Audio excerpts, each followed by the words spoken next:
We'll get rolling. Good morning. Good morning. My name is Janelle Burley-Hoffman, and we'll basically start this. This is a core conversation, so you have to do a lot of the work too, okay? It's not going to be all up to us. And then, yeah, exactly. And yesterday when I saw that this conversation had gone hot, I was like, seriously, at 9:30 on a Saturday morning, people want to come talk about privacy and kids? Like, this is amazing. These are my kind of people. So I want to start, so we'll introduce ourselves, we'll give you a little background, and then we'll just dig in. We have a series of questions that will be interactive. The most important thing is that the more you give, the more you get out of it, right? Like life, right? So engage and dig in and question things and, feed off each other, because I've never been in this kind of format where I haven't learned something from every single person that's contributed, because we all bring different perspectives, different scenarios, different concerns, different questions. So it's really exciting to be together to talk in this way about this topic for this hour. So I'll tell you a little bit about myself. I flew in yesterday. It's my first time to Austin from Boston, Massachusetts.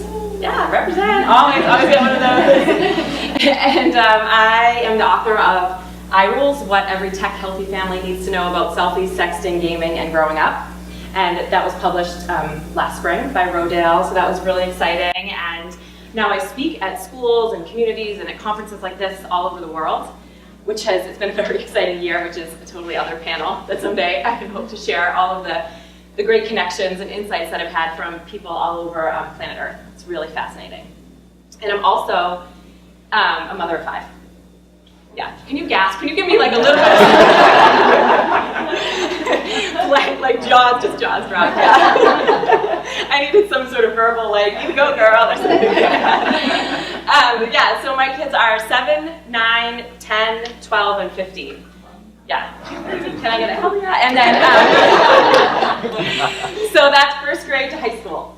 So yeah, I have all this rich professional background because I've had the opportunity to interact with so many kids that aren't my own and so many families that aren't my own. But in reality, I'm living in the trenches too, raising a digital family and trying to figure out what the best practices are and trying to build boundaries and live in balance around technology. So I am absolutely pro technology. I love it. I see the way that it enhances lives, but I also believe firmly that there's a balance there and that we need to coexist with technology. And when we use technology for its highest good, then we can celebrate so many different things. But coming together and talking about some of the challenges is as important as celebrating the great things. So, and I want to thank UTexas for inviting me to be here. I'm really excited, and it's always really great to be with a research department when you just want to talk for a straight hour, and people have stats and all of that. So I feel like that supplement is fascinating. So thank you. I'm here with the stats. I'm Katie Stevens. I'm the Education Program Manager at the Center for Identity at the University of Texas at Austin. The Center for Identity is a research center that focuses on identity management, security, and privacy. And I develop educational programming with the center, which ranges from a game called The Thief, which is targeted at 3rd and 4th graders. Sam, I'm going to put you on the spot. Stand up for a second. He's wearing his I Beat the Thief t-shirt. The game is at the Gaming Expo this weekend as well. What's that? 452. 452. We've developed some curriculum to support the learning objectives of that game as well, targeted towards Texas students in particular. We also run a webcast series. That's how Janelle and I initially got hooked up. We do a lot of community education, taking the game and things like that out to children's museums, doing some work with the local libraries. And then I also develop executive ed and a graduate program in identity and security. So that's why I'm here, and I will be the official numbers person today, kind of basking in the glow of all that is Janelle. Very thrilled to be here with her, and let her get us started, I think. Sure. So we're talking about privacy. And I think the really exciting thing and the really challenging things about privacy is that we all have a different definition of what that is, right? That's defined on an individual basis, and we might have all different levels of what that feels like. So when we come together in conversation, just kind of acknowledging that how I define privacy and how you define privacy might be entirely different, but having that mutual respect for one another when we talk about that. And then certainly it becomes, the emotions get a little higher when we talk about children, right? We all want to fiercely protect the next generation. That feels really important. That's why we're here on a Saturday morning. And we want to do right by them while also allowing them to embrace it all. So just recognizing that privacy is one of those challenging places that's just really hard to define. And so we can kind of come together and share those insights with one another today. And just to get a sense of how many people here are parents? Okay, how many people are educators? Okay, and how many people are just interested in the conversation? Don't mind. Okay, fabulous. Good, so it's a little bit of everyone, a lot of parents though. Okay, so how many people are parenting like the, not in school yet, like the 0 to 6 crowd? Conscientious human beings, right? Trying to get ahead, I like that. And then people with children in school age, you know, elementary school, middle school, and then anyone with older children, high school. Yeah, I forgot to mention in my intro, I am also a mother of just 2. You don't have to say just. People need to be honest. I only have 2. They are. There's no such thing as just. They are 11 and 15. Okay, great. So, so I think what we want to start is just asking the question of, what does privacy mean to you? And for me, privacy is less about statistics, and while I think that's important, it's more about how you feel. So trying to define what is real when it comes to any situation around technology or parenting or kids in general.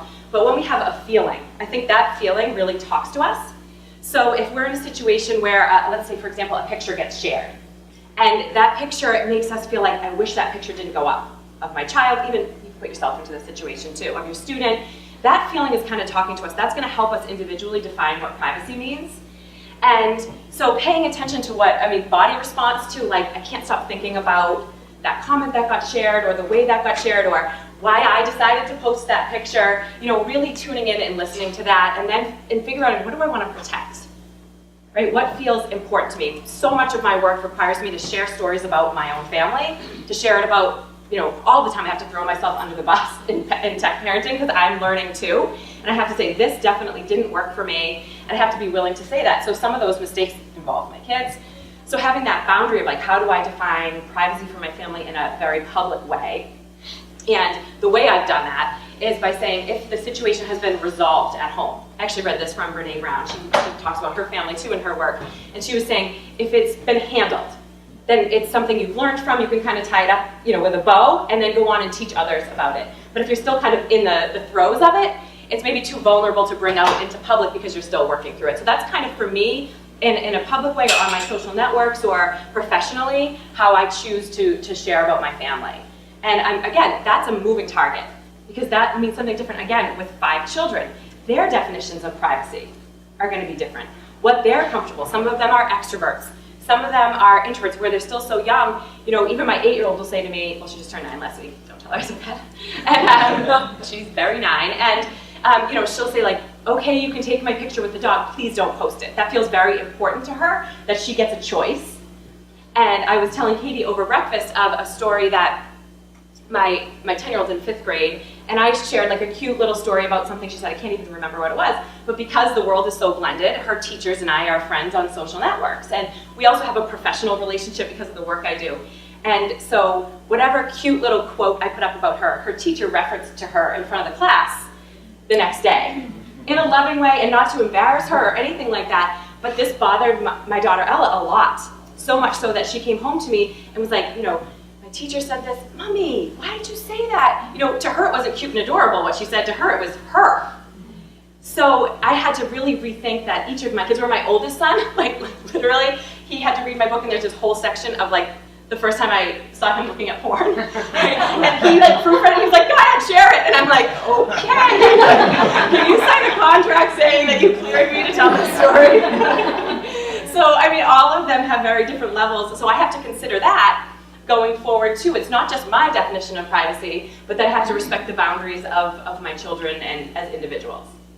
So did you want to contribute before we put that out to everyone defining privacy? Yeah, I think that for me, the realization that privacy isn't really something that I have, but something that I need to create and maintain has been important. I think that was clarified for me the first time a picture of one of my kids ever appeared online was not something that we had ever done, had made a conscious decision to keep them out of that sphere, and then one day came back from a visit to an ice cream shop and saw my daughter's face online referencing the school that she went to from a local business. And at that point, it became clear that I was going to have to take an active role in protecting their privacy. I got on the phone and told this shopkeeper to take it down, but that if we want to maintain privacy, that becomes work and something we need to engage in and dialogue on and continue working at. I think that's great. Okay, so basically we're saying what does privacy mean to each of you, and what do you see some of the challenges around privacy? Yes? As you were talking, I was thinking that it's probably about control for me. I mean, to me, I get that feeling if I see a picture of myself that I haven't controlled or haven't put out there myself, that maybe someone else did. And then, same with your daughter, how she had no control over the information that was being put out there. So I think that feels like a violation of your privacy somehow. Yeah, I love the way you put that. That was so concise. I agree with the control section. I feel kind of guilty about the digital footprint I'm creating for my son because I post pictures so my family and everybody can keep up with him because we don't live in the same state. But then I wonder the lasting impact of that and will that sometime hurt him or embarrass him when that was never the intent. So I'm kind of like, should I just take everything down? It's too late. It's already out there. Like, it's just it's privacy for him as a future person, not necessarily as him right now. So it's kind of a really big conflict. Right. And I think a lot of people, like, you're not alone in that. I think it would be, that's something I hear from parents all the time is we're in this very real time sharing, all our kids are doing very adorable things, undoubtedly, and we want to share that, and it keeps us connected. There's a practical component too, but that is definitely an underlying concern that goes along with tech parenting in general, but certainly privacy. What do we owe to our child? What's a reasonable expectation? I worked with a family one-on-one where their new baby, the dad just did not want anything online, just did not want the baby's picture from the hospital all the way. It was just so important to him, and the mom was a little more loose, like, well, what about the side of his face or the back of his head, or can I say his name? And, like, where does it end in that? It was really a big conversation in their marriage because, one party felt just so strongly like it has to be his choice when the time comes, but are you really going to go 16, 18 years without, and it'll become out of your control at some point in terms of he'll be at a birthday party and a mom will share a picture. So it's what's practical in that conversation, I think, is really important too. And not that this is like an answer, but I think if we have our child's best interest in mind, I think we'll never go wrong, right? I think if we are, have a high, I think the only thing we can ask ourselves is for that high level of awareness as users. And when we do that, we tend to have the right compass for decision making. But when we're absent-mindedly doing it or trying to do something quick and not really being thoughtful about it, I think that's where we might set our kids up for maybe being embarrassed or something like that. So, anybody else? Yeah. I don't know if anybody saw the announcement from AT&T last week where they said for an extra $30 we won't track what you're doing online. So I'm struggling with an 8-year-old to convey to her that there really is no privacy, right? And so whatever you put out there, right, you just have to assume that it's public for posterity, and that's a tough lesson to teach an 8-year-old. Yeah. I find it privacy kind of a problematic thing to think about for 2 reasons, and I have 2 kids that I think about it in relation to. I guess the first is that I'm so aware that different cultures have such different privacy norms, and that there really doesn't seem to be like an inherent human definition of privacy, even though there's a lot of different ways that it formulates, and that also societies aren't static, and our society is going through a pretty obvious dramatic transformation. So it's difficult for me to not see the thresholds somewhat ambiguously. And then the other reason, which is maybe more pressing, is that I feel like in these conversations, we're sort of often underestimating the dramatic extent to which all of life activity may become, really much more deeply digital than it is today. Like, this isn't like, even though it's disorienting and huge, where we are right now may just be like the very beginning of something. And so the idea that we're going to how we're going to retain, a sense of orientation at all about the subject just seems kind of complicated to me. I think the cultural differences and the age differences are really important. And I look at when you were talking earlier about being uncomfortable about a picture of yourself or something online. I don't think teenagers have that same discomfort that we have about being posted about. It's sort of natural to them, and so they're, if somebody puts a picture up of me, I'm not real happy about it. But my daughter, it happens all the time, and she's completely fine with that. And so kind of putting that into the conversation as well about like what is their perspective on privacy and how do we respond to that. And I think that, Janelle talks about it all comes back to keeping the conversation open.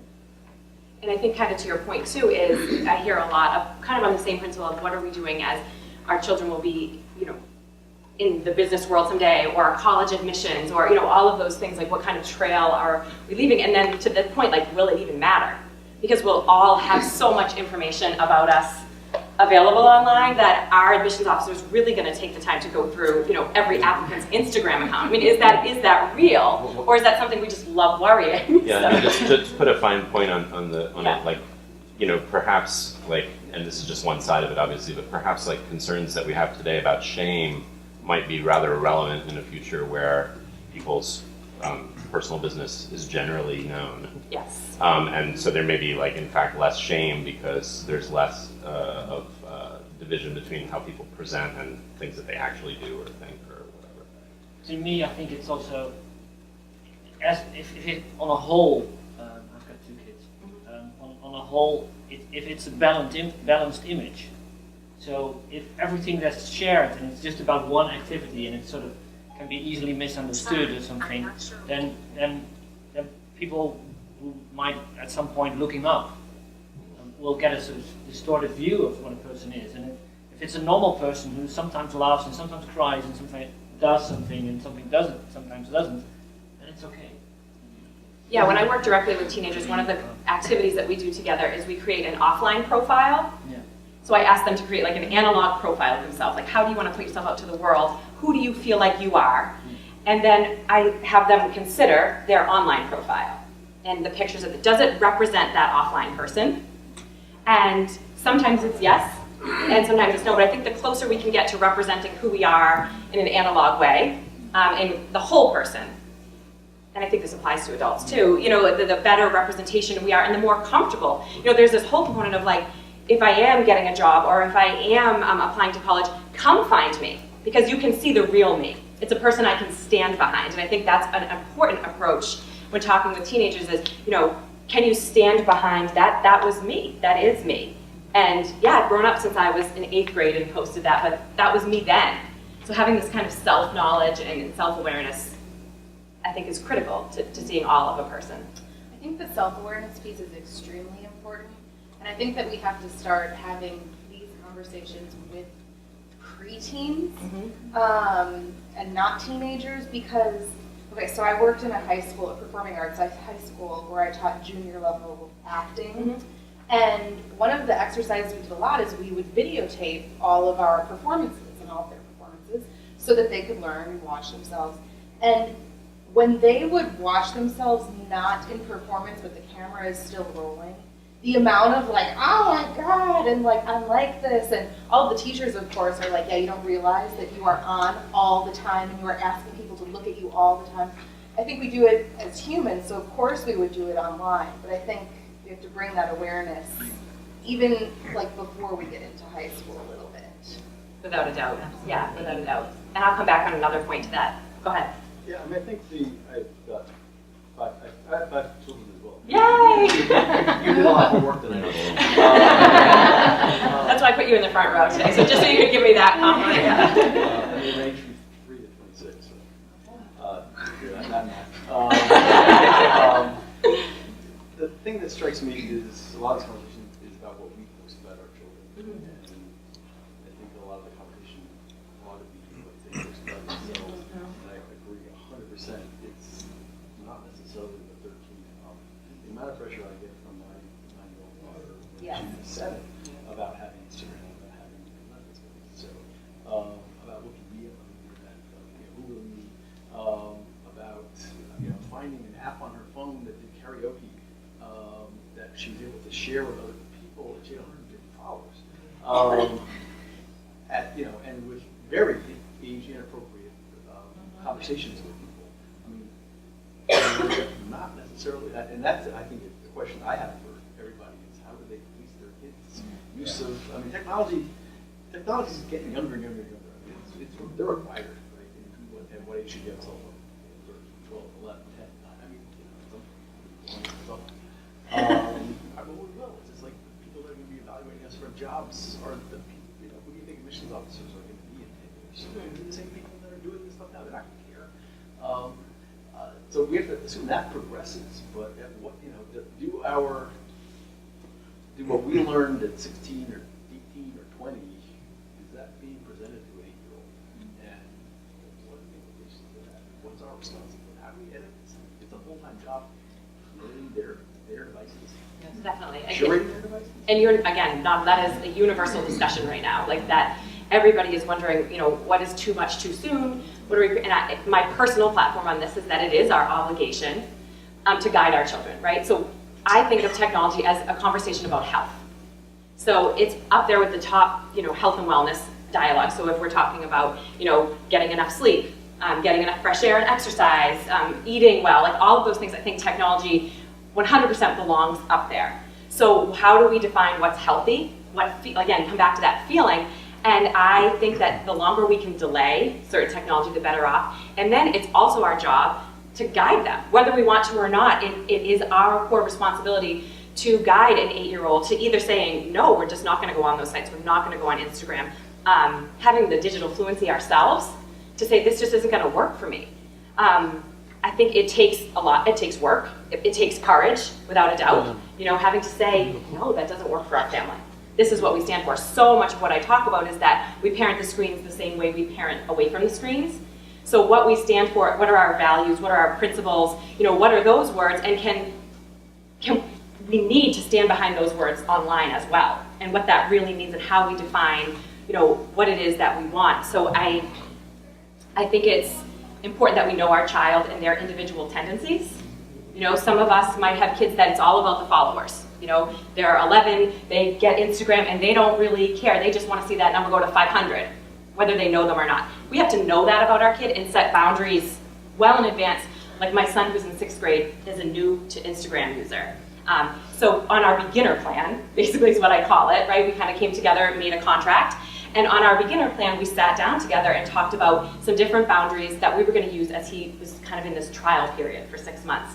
And I think it helped raise the awareness because we were proactive instead of reactive, right? So we got a lot of those hard conversations out in the open right at the beginning before I even handed over the Instagram account. And some of those conversations were just very simple, like no age, name, location, right? That was just something he could understand. He could apply that in his 6th grade brain. No following people that you don't know personally. That was just something that felt like I didn't have to manage that then. If he knew that was the rule, and the consequence of him going only for followers, it wasn't going to work for me. That's too daunting. Like, I'm not having a hard enough time managing like this 5 people in my household. Now we're going to invite new people in. I didn't feel like that was age appropriate. That he is going to be interacting with people that I can't say I know him or you know him. So, and that we were going to do checks together. Like we were going to go through his Instagram account and create his profile together. He could do all the work, but I was kind of there as a guide. And I think that's the call to action, is that like we as the adults, even if we don't know all of the answers, that we're trying to do something to guide our kids along. Because I think, again, it comes back to that absent-mindedness where we just hand over accounts and hand over devices and they have complete freedom. I think that's where we see some of the big, what we would call as parents, like the top 5 worries, really the big problems that happen in isolation that grow and grow and grow and grow because of the huge accessibility. So I think taking our time and being guides and being mindful are critical to that, to getting healthy, to being tech health. And I think that that's a very tangible goal, even if it has to be revisited all the time. Yeah. Just to piggyback on that Sure. a little bit, I think one thing that's also really important is to allow children even at a very young age to learn about their learning. And so like this example of a child who wants just followers, or someone who just wants to like post 100 things that are the color blue, whatever. Right. I think it's not just let's work through the exercises and we're gonna follow these rules together, but like, so you really like seeing that number go up and talking about why that is and helping them understand at an early age what's at the core of their interest and maybe why they're doing or choosing some of those behaviors. I think that could also be extremely valuable in the long run. Definitely, it's laying the foundation, which I think is in all of technology. You know, that's what we're trying to do. Like you would talk about sexuality, like you would talk about drugs and alcohol, what you say to an 8-year-old, at its core is the same principle, but it's differentiated for an elementary school than what you would say to a 16-year-old, where you can really talk about big concepts and, you know, huge ideas and all of that stuff. So it's interesting for me, I'm a former teacher, parent of 2, I work in social media strategy, and it's, as a teacher, modeling is always key for my kids. So it's been very interesting for me. My daughter's 11, and she comes home and she's like, "All my friends have Instagram accounts. Mommy, are they not old enough?" And so in my conversations with her watching me post and being very mindful about posting has been very interesting to me, for the fact that she has now friends who are 11, they're 5th graders, who are on Instagram, and she comes home and she's like, "I don't understand why they have accounts. They just post dumb stuff. What are they saying?" So, and then I step back, and it's because she's always seeing me model and be mindful about it, and you know, thinking about what I'm saying before I just put it out there. So that's been a very interesting learning thing for me, because I didn't consciously, you know, set out to do this when I started Instagram, but just my patterns and actions. So I think being mindful in what you're saying, just showing through doing and being very transparent with our kids, I've learned is key. Yeah, that without a doubt. Yeah. Well, an interesting thing happened to me the other day, and I'm curious to what everyone feels about this. My best friend's son, now at 10, has Instagram. And the first thing that came when I came in the house, I said, "Susie, I want you to, can you friend me on Instagram? I want to follow you. Will you follow me?" And in that moment, I said, "Well, sure." But then I rethought about it. Well, wait a minute, because all of your friends' parents are going to be monitoring their stuff, and some of them are my clients. Yeah. Well, now, I really can't now, but it's something we may not even be thinking about. Like, the minute we allow one of our children, our friends' children, it really opens another world to our own privacy and theirs now too. So I just said no. That's a really good place to start, I think, right? Again, that's the feeling thing. "You're on Instagram, why not?" And I was like, Yeah, exactly. that's an interesting, how do you? Yeah, because the world is merging that way. There's those boundaries of personal, professional, you know, all of those things are becoming very blended. Yes. Not to pick on Instagram because I love Instagram, but I'm a mother of 1, and so for me, my Instagram account is private. It's mostly my daughter. But and I worry about that too, that digital, so I'm much more mindful these days. But some of the security around Instagram also need to be, and I just kind of discovered this one day, is even if an account is protected, that there's a hashtag and you search on that hashtag using kind of a curation tool like Double Mouse or Percolate, they still pop up and you can see them. You might not be able to get, then when you go to Instagram it's protected, but those things are still popping up. And I know I'm like reporting little things and like, did you know that private accounts and private posts are still showing up on like Double Mouse or something like that. So. Yeah, and I think that's a great conversation for having with all of our kids too, and whether we're teachers or parents. And a high level of self-awareness is saying, like, did you know a hashtag? I mean, literally that exact conversation. Let's try it, right? And sitting together and saying, let's see, your account's private, my account's private, but look when it goes live with the live link of the hashtag, what happens there? You know, I mean, that's just a huge teachable moment in that regard. And someone else talked about, like, how do we know what we want to say, that nothing is really private? And I think it's important because, I know we definitely wanted to get into how kids define privacy. That was really important for us to talk about. But the idea of the billboard mentality, that when you're driving into school, if that text conversation was on a billboard outside the building, so your teachers are driving in, other parents are driving in, is that comfortable for you? And a lot of the kids, even if they're not doing anything wrong, like I'll use my son, my oldest son, it feels like a huge violation of privacy, because even if he's not cyberbullying or sexting or all of these kind of hot button issues, he's still having to him, which is a personal, private conversation. And all of you are liars if you'd say you didn't want your parents hearing all of your teenage, personal, private conversations, right? I mean, when you talked on the phone, you didn't think that everyone at your school was listening, right? Or everyone in your home was listening, even if they did pick up the other extension of the landline and breathe heavily, like my mother did. Reading it off the phone. But that felt, so I do have compassion and empathy for teenagers who are like, this is how we interact. Do I really have to imagine that my principal is gonna read this conversation if I'm being typical? Because a lot of our kids are gonna use technology typically. And I think that that's where we can build a bridge instead of a wall, saying like, I get how that feels to you. You know, I really do understand, but whether you like it or not, a screenshot could be taken and shared, and it is a consequence and a responsibility in using technology. So asking them to be mindful, but also empathizing with like how daunting that reality really is when they're digital natives. This is how they interact.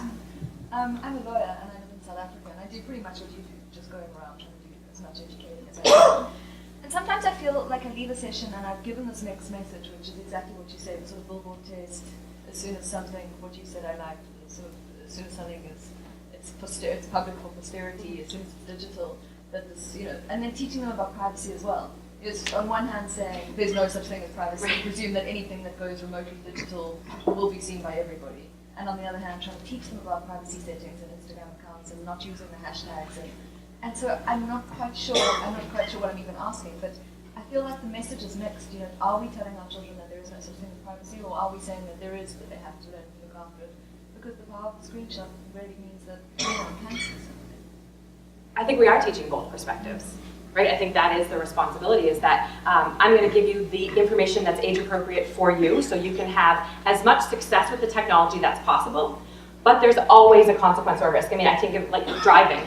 Like, of course, we all want our kids to get their license and learn how to drive and do the best they possibly can. Wear their seatbelts, not have their music too loud, don't speed, you know, but sometimes a driver might rear end them. So it's giving them as many tools as they can so that they can make good choices, but also understanding that there's other people's behaviors, like a screenshot, can impact them, and so that they're prepared for the consequences. And just to piggyback on that, which is one thing I really want to say, is that it's our obligation to be the askable adults.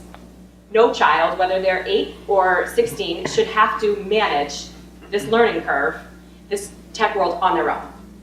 The maturity isn't there, it's not black and white, exactly what you're saying. Like, we do this professionally, and I can't come in here and say, follow these 10 rules and your child will have success with technology. I wish I could, I'd be a complete millionaire. But that's not the case. So I think it's really important that we're engaging them constantly in dialogue and giving them tools as often as we possibly can. It's sort of harm reduction in a way, like biasing things statistically towards better outcomes. Mm-hmm. Yes. Yeah, so I work a lot with low-income, underserved communities, and there's a lot of engaged parents and leaders in this room that really want to help their kids understand the world. But I'm really concerned about those parents who don't know what a hashtag is, who don't know what an Instagram is, barely know what Facebook is, but their kids are learning about it in schools. And so these kids want to go and get the Instagram, but they don't have anybody in their house. The kids are teaching the parents in household how to engage with these platforms. So how do we teach those kids about privacy and what things mean if they don't have the leaders right in front of them to teach them about it? Katie, do you want to speak to education in the schools? Sure. Yeah, I think that's the answer, is that parents are obviously the first line defense against this kind of stuff, but then our teachers need to be educated. And I know that there's a tremendous amount of technology that's coming into classrooms, and teachers are using it really, really well to teach lessons, but I don't know that there's yet the support behind it to use it in a way that's promoting safety and privacy for kids. And so I think that's part of the work that we're doing is providing materials to teachers to help kids with this kind of thing. I think that there's a lot of that going on. I think it's a completely separate issue, all that's going on in the legislature with FERPA and conversations about that. But as technology companies are held responsible for what data they're collecting, that'll trickle down to teachers as well. But I think that's probably the answer, is the community stepping up and raising awareness. I think it's a public health issue too, right? Like, that we need to, those of us who are educated on it, are advocating for it. Again, any other health issue, that we're talking about digital literacy and digital fluency and safety and all those things, like the public health conversation. Whether there are free resources out there that can, if they can't get to the home, that they can get to the schools and become part of the curriculum. Like, that's something that I'm definitely advocating for in Massachusetts, is building a curriculum that goes into all districts and all kids, so that everybody, there's no gap in knowledge and gap in safety. And if there is, we work really hard to close that. Is adding privacy to this core value conversation as a society, as educators, as parents, have you already seen people resonating or reacting positively to that message? Because kids, this is part of, it's similar to probably automobiles being introduced to society. Like being a teenager has always been difficult, regardless of your time and place in the world of civilization. And so you add new elements and it becomes even more complex. And kids are trying to traffic in popularity. This is a commodity for them as well, their image online. And so they need to be able to have to transact in that commodity. Have you felt parents and the groups that you've had contact with outside of the U.S. as well reacting positively to the idea of adding this as a core conversation, privacy, just like health and responsibility and not drinking? Yeah, definitely. I think that makes people feel better. I think because we know how to have those conversations, Right. or at least we should know by now how to have those conversations. And so that feels familiar. Basically, when I speak on the platform of apply the way you talk about other things to technology. Foundational conversations of, someone else talked about using what other choices that other people are making as a conversation starter at home. Like, oh, I noticed that a lot of kids, even if you have to kind of make up like a version of it, I noticed that a lot of kids are posting pictures for the likes. Do you have that experience? What does that feel like to you? These gateway conversations that can lead to some heavier conversations as they get layered.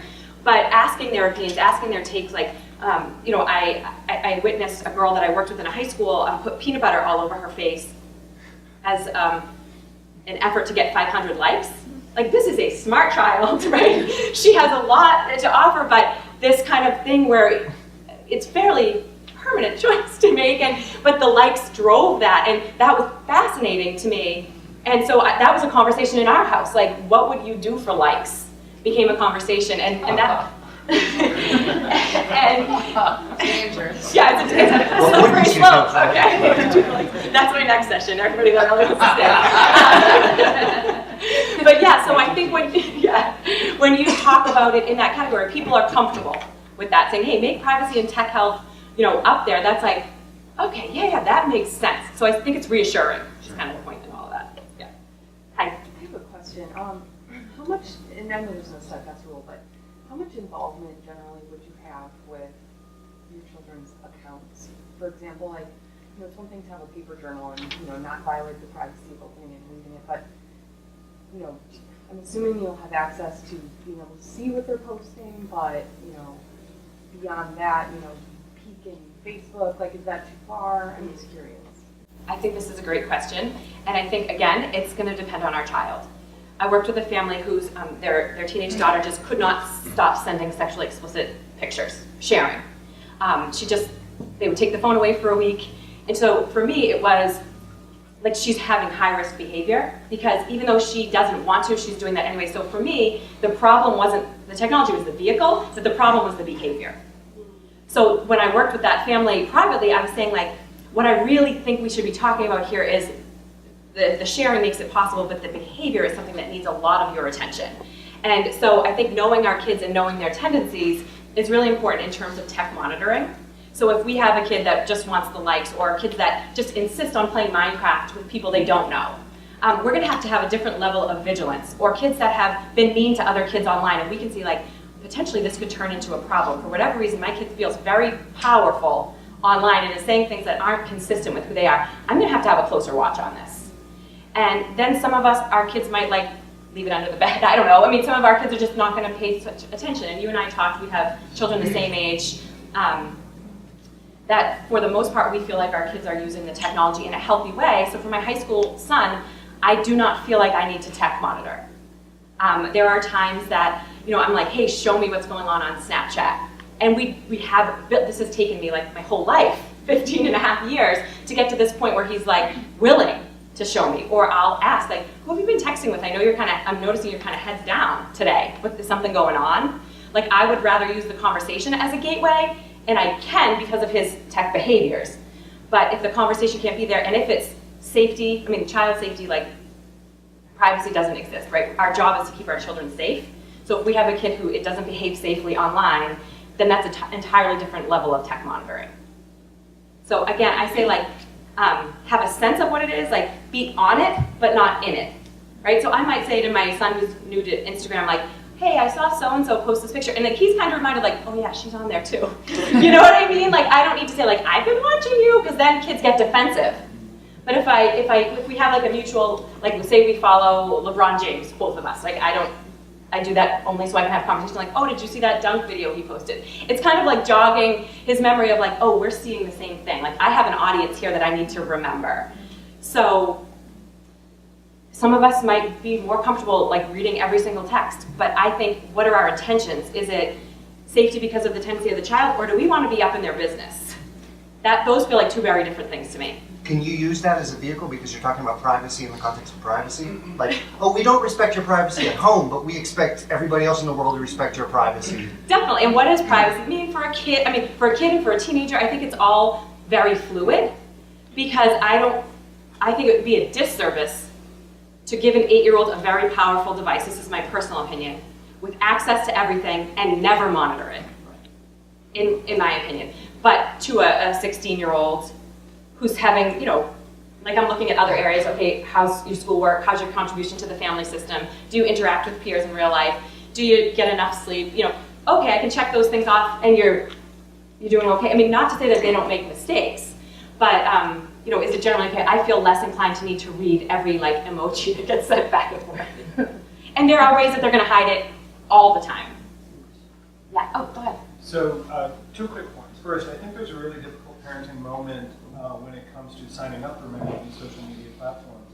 Because of the Children's Online Privacy Protection Act, many of them have limits for kids under 13. They don't allow them. And one of the things that happens is the kids hack the system, they lie. Yeah. And so if you're saying yes to any of the social media platforms before the age of 13, you're implicitly saying to your kid, go ahead and lie so you can get into the system. And they all know it and do it quite frequently. And that's a very challenging moment, and certainly in our household with my 2 teens, it was a question of, you follow the rules. You can't access that until you're age 13, and that was a great barrier for us to manage to. The second is, I would not assume that teenagers shouldn't have some form of privacy even in their tech devices. They are experiencing their entire teenage life through those devices. They mediate their entire lives. They're building their identities, they're building social relationships, and just like in our analog teenage years, we needed zones of privacy where we could do all of those things, so too do teens today need zones of privacy where they can figure out who they are without their parents watching. Absolutely, yes, you need to make sure that the kids are safe. But you also have to ensure that they have some safe places where they can kind of put peanut butter on their face and be silly, right? Definitely. And it's fascinating, but definitely. Yeah, I think that's a great point. And I think that, first of all, there's research to support that kids care about this stuff. The Pew study came out recently that indicated that something like, some huge percentage, well over 70% of teens are looking at privacy settings and asking questions about those. The counterpoint to that is that they're not asking their parents typically, they're asking their friends. And so that's something to be concerned about. But I think also, again, it comes back to how do you define it and how do they define it versus us. My daughter, she actually has a pretty limited social media presence by choice, not because of something that I've done. But she is on social media, but at the same time, when she's searching, she's using DuckDuckGo. So she's made some very clear choices about who gets to see her information. Friends are fine, Google no.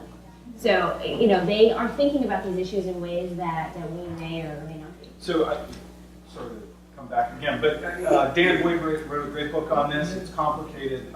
It's a phenomenal book on this. And one of the things that she found is that digital youth today are developing norms that we don't even comprehend within those social media platforms. And those are pretty firm rules for teens today with regards to their own privacy. So even though it may look like they are being promiscuous with their data and their behavior, they actually are starting to develop some pretty clear rules.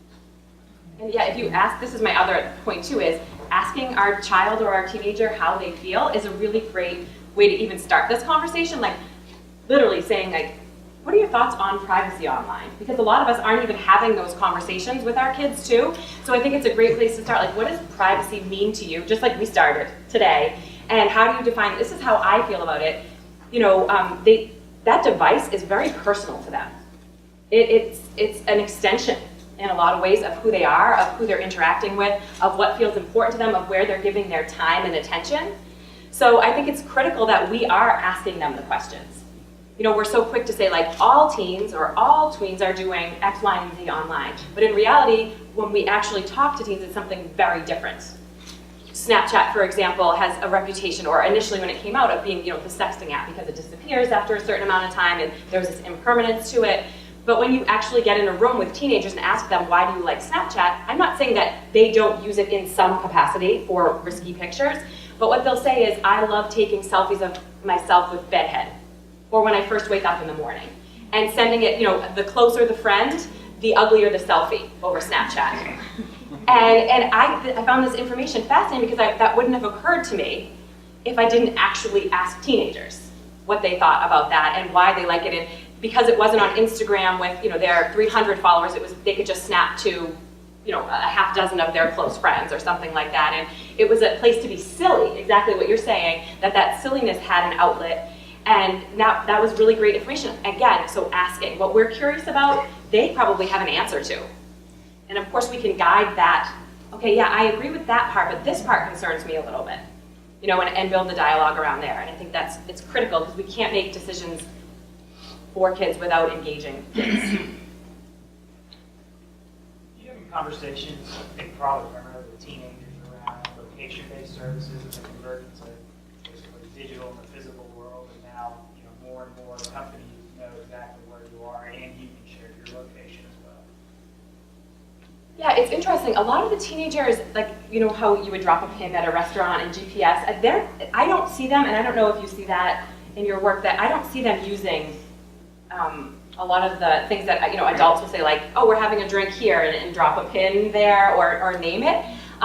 They do on Instagram. They have a location. Do you see that more? Okay, yeah, it comes, I think it's like pocketed use that's not consistent, that what I see. So yeah, I think a lot of, yeah, there's this part of them where they often will want to tell the world where they are, and then other times where they definitely don't want people to know where they are. So I don't know if you wanted to add to that too. I was just going to say that with Instagram, some of that happens automatically, and when you raise an issue with kids that age and point out to them that they're letting folks know where they are, they tend to think about it then. So a lot of that is happening without their thought, but when you point out to them what they're doing, then they do start to think about it and make choices that may limit how many folks are telling where they are. I think the same with their accounts. I mean, if you just do a quick scroll, even through private accounts, you know, you can go through a quick scroll, and I was showing my sons how much information I could get about them, even though they didn't really put it in their profiles, just by looking at their pictures. Like, my 6th grader plays basketball, and the name of our town was on the uniform of a picture he posted. And, you know, I could get a sense for how old he was because he said, I'm on a 6th grade field trip or something like that. Like, there was a lot to be had in terms of information. And I was watching my sons become very uncomfortable by me being, look what I would know about you, look what I could know about you. So even though it might not be exactly listed with their birth date and their address in their profile, there's still a lot of information about them out in the world unintentionally. And I think that was important. It didn't really change the behavior, but it made them think differently.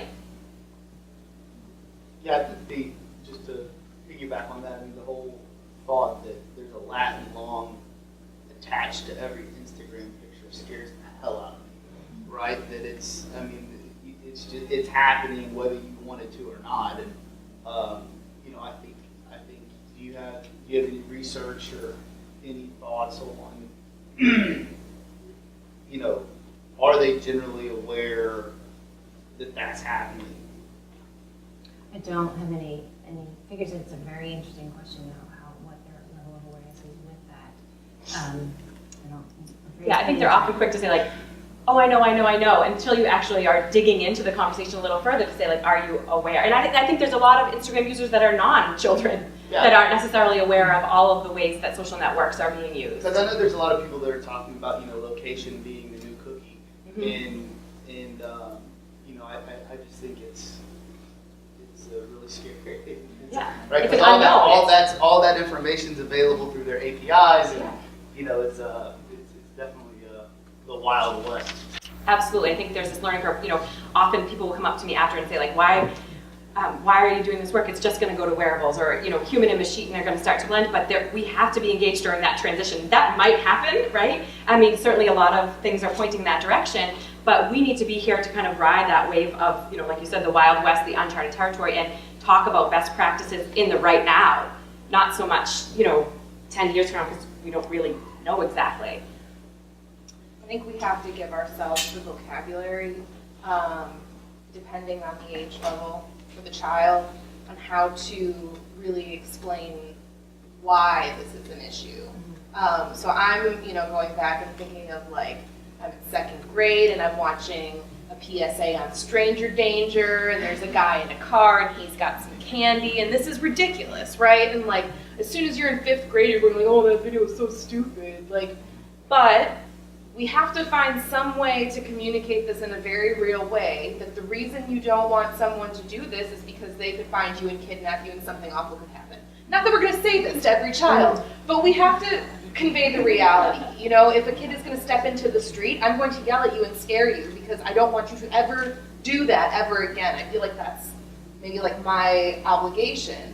So where's the vocabulary and where's the method that we can kind of, even though we're all approaching privacy from a different place and it is individualized, where can we get where we agree that saying this kind of covers all of our bases, and then we can kind of at least have that as a starting point. And I think that especially comes back to the woman who was speaking about like education systems that don't have these resources, and their parents really are working 2 jobs and don't have the time to have these conversations, because we're already not having conversations about health and wellness.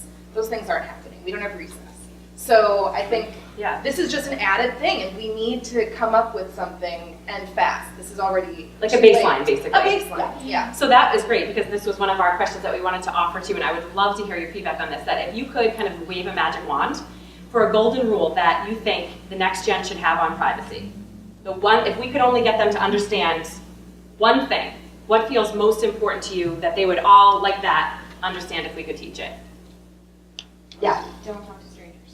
Okay. I mean, honestly, if you don't know them, don't talk to them. Yep. I would never allow you to talk to a stranger in real life.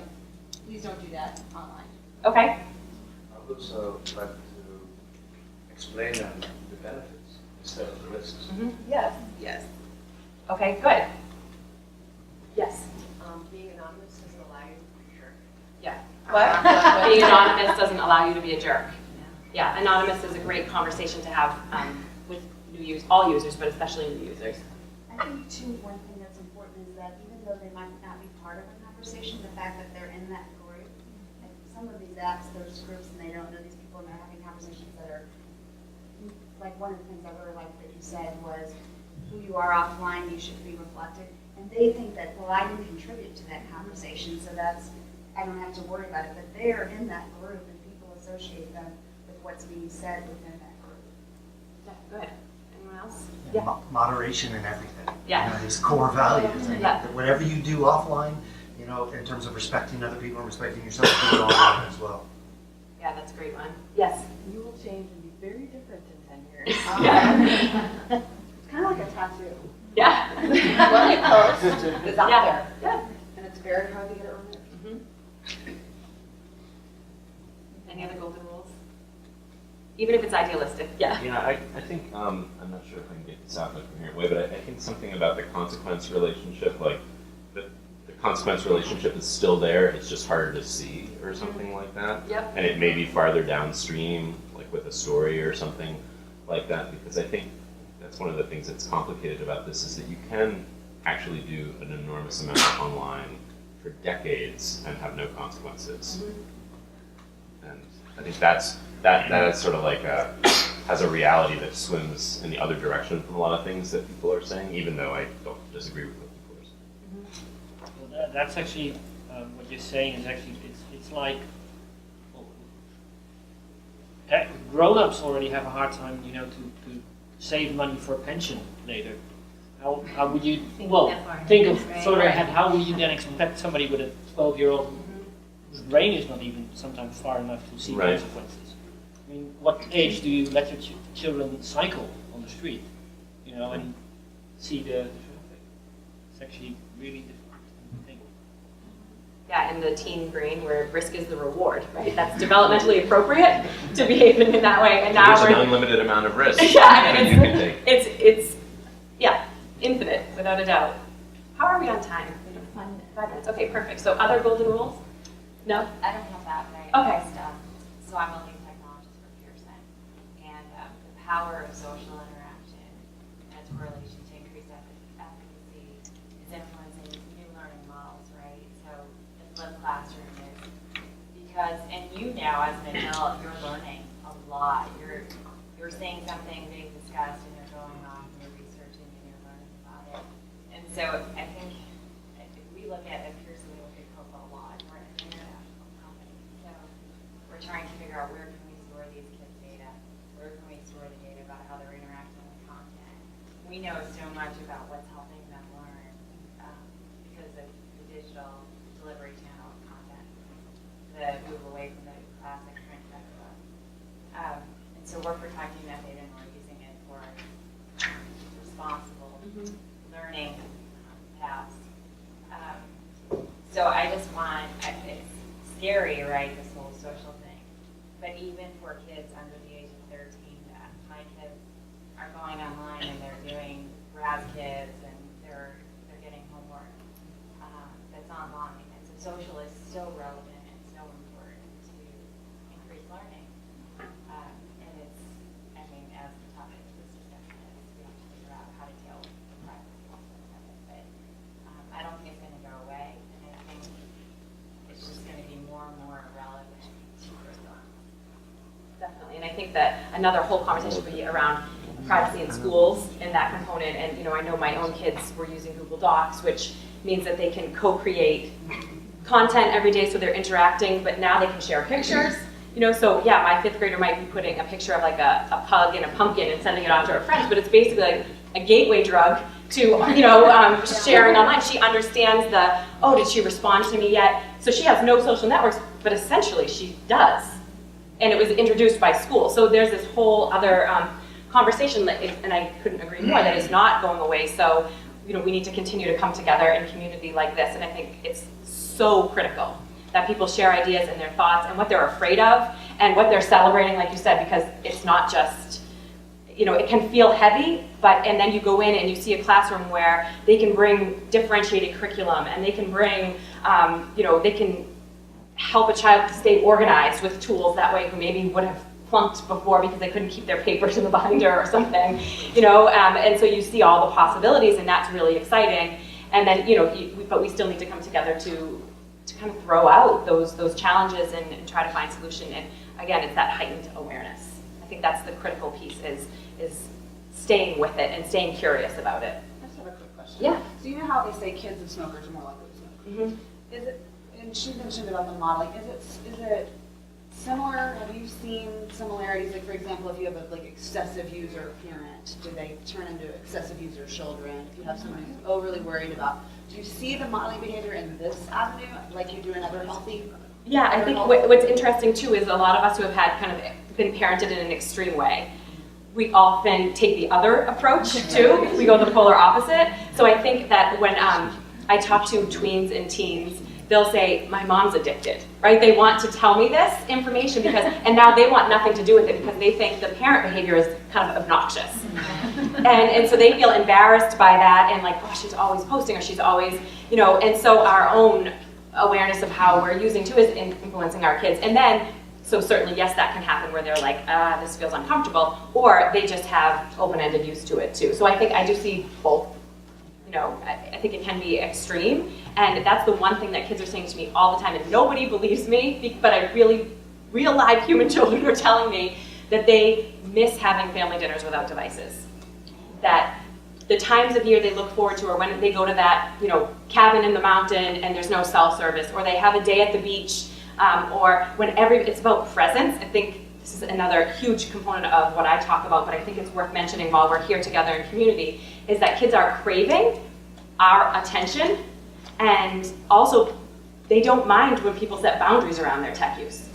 Initially, they might give you a hard time, but when we approach it with, I care enough about you to have this conversation, to say, hey, let's have a device-free day in the city. Let's see what that feels like. Even if you just approach it in a fun way, like a family challenge, talking about what feels different and what feels uncomfortable. You know, again, that becomes part of the awareness conversation of like, wow, I would have looked at my phone millions of times today, but instead we just people watch. I mean, again, I know that sounds a little nostalgic, but kids are actually craving that, and they love it. And I was actually in Fort Worth last week, and I did a talk to the high school, and the kids called me over in the lunchroom after, and they said, Janelle, come here. And I'm, you know, seniors, jocks, you know, the people you would have thought were not engaged at all, and they had piled their phones into the center of the lunch table, and they said, we're going to sit for this 20 minutes and not look at our phones. And it was really fun. So, you know, I took a picture of them because I was like, yeah, I love this. Like this was, and maybe the next day when I was gone, they weren't doing it again, but at least they were exploring some of those ideas. And I think that's important too, that we always come back to that balance and looking at ourselves. If we don't look at ourselves and ask ourselves questions, we certainly, you know, can't teach it. Yeah, we are about out of time. So thank you to everyone for that was great.